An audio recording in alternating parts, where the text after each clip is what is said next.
Musíte pít, to nezapomeňte.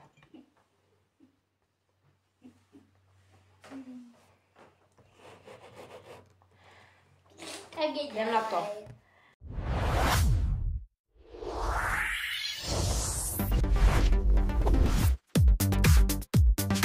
Čau lidi, já jsem u nového videa a dneska bych vám chtěl ukázat jen takovou věc.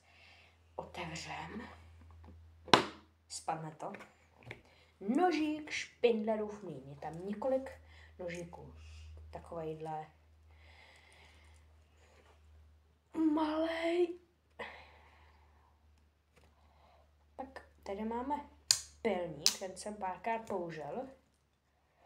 Ale tady máme takový pravítko. Pak tady máme pravou pilku.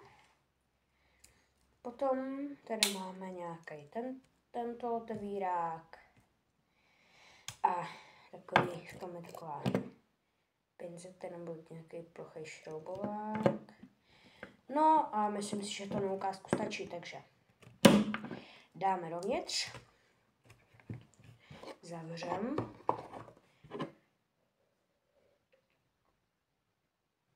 Napijeme se a ukončím video, tak čau.